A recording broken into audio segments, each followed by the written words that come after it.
Some people think, well, now I bet you ain't going to sing as high and loud as you used to now. The singing didn't have anything to do with what happened. Back in October last year, the school that I teach at, Butler County Middle School, decided that we were going to put on a haunted house to raise money for the school.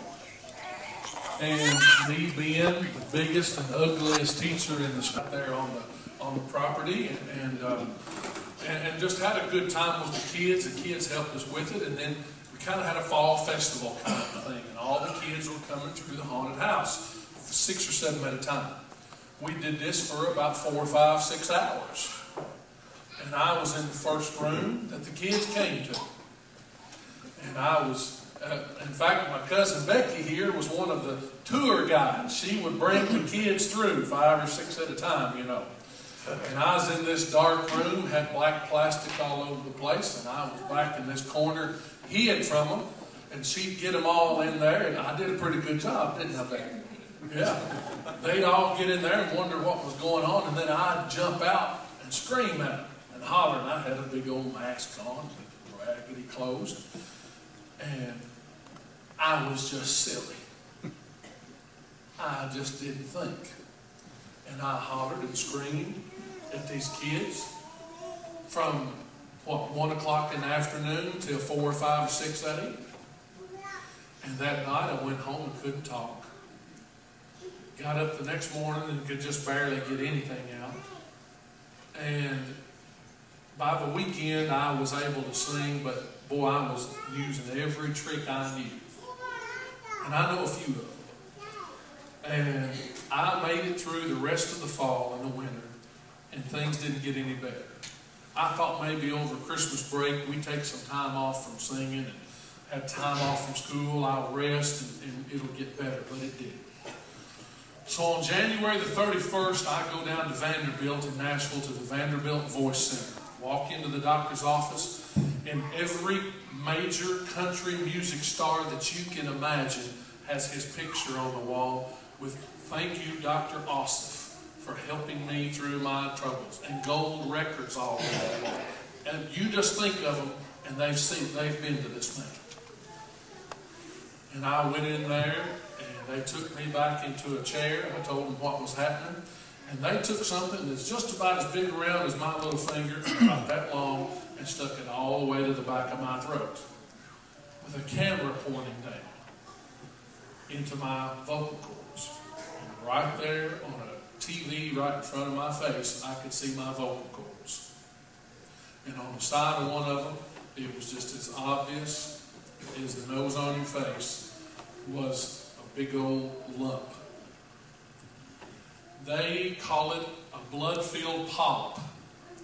What you and me would know it as was a blood blister. It just looked like a blood blister that'd be on the side of your finger. And he said, we've got, first thing we're going to try to do is you're going to go 2 weeks without saying a word. 2 weeks and no talking. He said, and it's going to be a while before you sing again. So I told Scott. A lot of people teased me a little bit during those 2 weeks. They said that my wife Kimberly was probably really loving this time. She really liked it around the house because she had all to say. Let me set the record straight on that. She was just as miserable as I was, because I'm about her favorite fella. She likes to talk to me better than anybody. Well, we go back to the doctor and have some promising news. It's gone down, the swelling's gone down a little bit, and we're hoping that maybe we won't have to do surgery. So he tells me to go on a regimen of speaking gradually. 5 minutes tomorrow, 10 minutes the next day, 20 minutes the next day. And in 2 or 3 weeks, I go back and see him again, and we're right back where we started. He said we really have no other choice than to do surgery. So on April the 4th of this year, they took me back there and under anesthesia, and all my family was there, and I'd be a liar if I told you I wasn't scared. I put on the best front that I had, but I'd be lying to tell you that I was not a little bit scared. But it's just like Brother Darrell said a few minutes ago, and I truly did mean this. I told Kimberly one night, I said, you know, if I never sing another note, I'm blessed. I've been truly blessed. After my surgery, emails, letters, postcards from people all over Ohio County, Butler County, Muhlenberg County, Logan County, a lot of the places that we sing here locally, and then some from other states that we've been to. And it was a true blessing to know that you folks were praying for me and had me in your thoughts. And I'll never forget that. Well, gradually, things started coming back. Started coming back a little bit at a time. About maybe a month ago, in my voice lesson that I had there at Vanderbilt with one of the therapists, the lady that was working with me, she said, you know, I can just feel, I know that there's a bigger voice inside of you. It's time to open it up and see what you've got. So I let her go. And we had a pretty good time that day singing.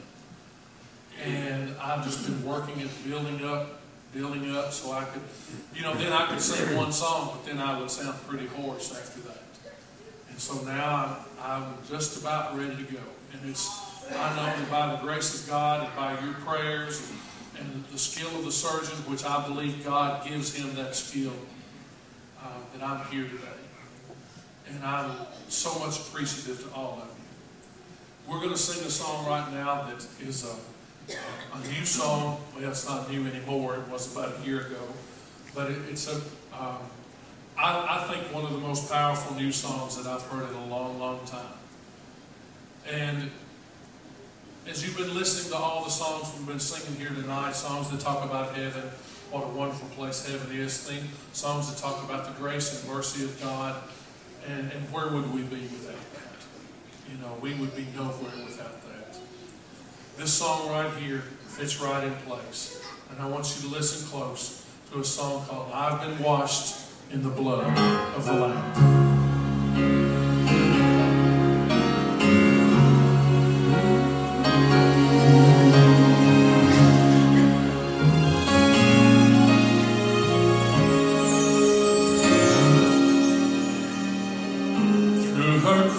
For mercy, she heard the call for death. She was pleading for her very life with every passing breath. Though she knew that she was guilty and the price that she would pay, mercy knelt down from the throne and washed her guilt away.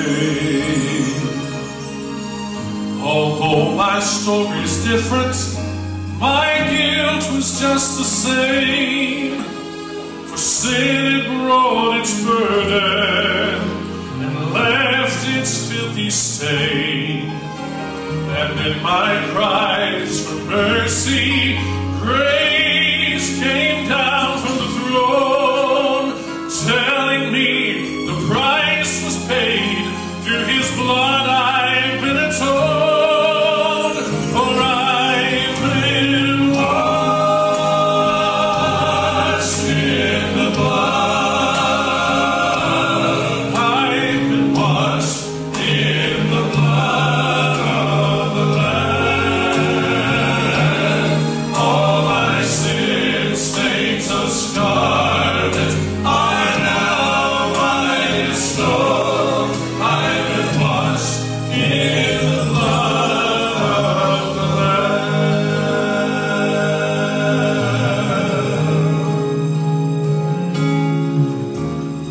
Sometimes in human weakness, my mind replays the past, and all the pain and tears of yesteryears bring failures rushing back.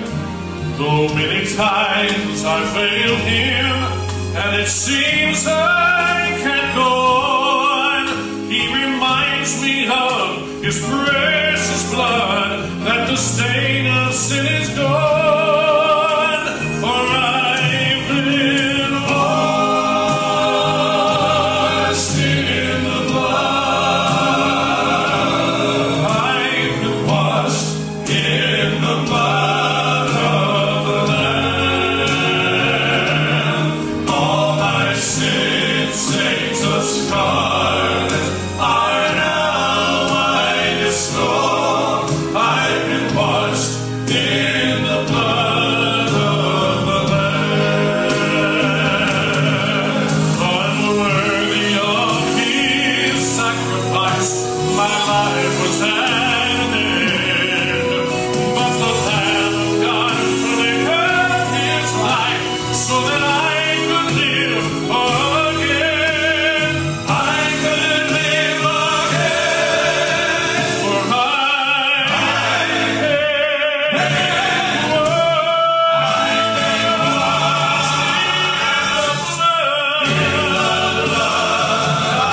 been washed in the blood of the Lamb. All my sins, stains of scarlet, are now white as snow. I've been washed in the blood, in the life-cleansing blood. I've been washed in the blood of the Lamb. I've been washed in the blood, in the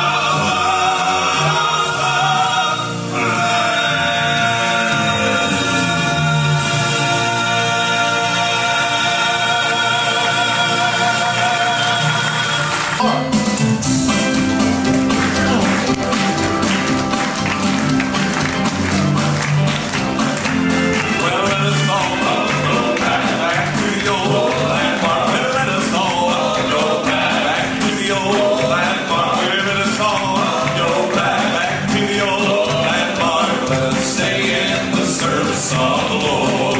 Oh, let us kneel and pray in the old time way. Well, let us kneel and pray in the old time way. Well, let us kneel and pray in the old time way. With me and begin will we get breath from hell, the soul of His own. It will save His soul from sin and shame. Oh, see big revival in the old time way. Big revival in the old time way. Big revival in the old time way. Burning up, burning Christians, burning people. It will save His soul from sin and shame. Well, let us all go back to the old landmark. Well, let us all go back to the old landmark. Well, let us all go back to the old landmark. Let us stay in the service of